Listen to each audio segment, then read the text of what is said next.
నేతలు పార్టీలు మారడంపై TPCC working president Jaggareddy hot comments చేశారు. లీడర్లు పార్టీలు మారడం పెద్ద సీరియస్ మ్యాటర్ కాదన్నారు. అత్తగారి ఇల్లు, తల్లిగారి ఇల్లులు రాజకీయాలు మారాయన్నారు. ప్రజలు కూడా పార్టీలు మారడంపై పెద్దగా పట్టించుకోవడం లేదని, దీనిపై చర్చించడం వేస్ట్ అన్నారు.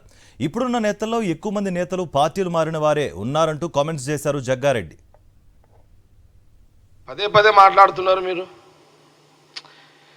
పార్టీలు మారడము, ఇటు నుంచి అటు పోవడము, అటు నుంచి ఇటు రావడము అది మామూలే.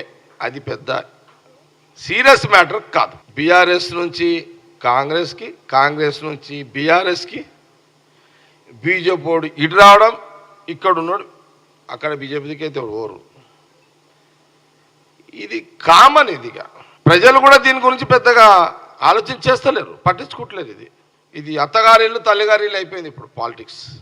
ఇది రాజకీయాలు మారిపోయినాయి. ఇప్పుడు అంతా సిస్టమ్ అంతా మారిపోయింది. దాని మీద చర్చ వేస్ట్, వృధా. అప్పుడు బీఆర్ఎస్ వాళ్ళు, నేనే అనుకో, అప్పుడు నేను ఇటు వచ్చిన, ఇటున్న వాళ్ళు మళ్ళీ అటు పోయారు. మొన్న కాంగ్రెస్ వాళ్ళు మళ్ళీ అటు పోయారు. మళ్ళీ ఆడున్న వాళ్ళు ఇప్పుడు ఇటు వస్తున్నారు. జస్ట్ ఎక్స్చేంజ్ ఇది అంతే. దీని మీద ఎందుకు రాధాంతము చర్చ? దీని మీద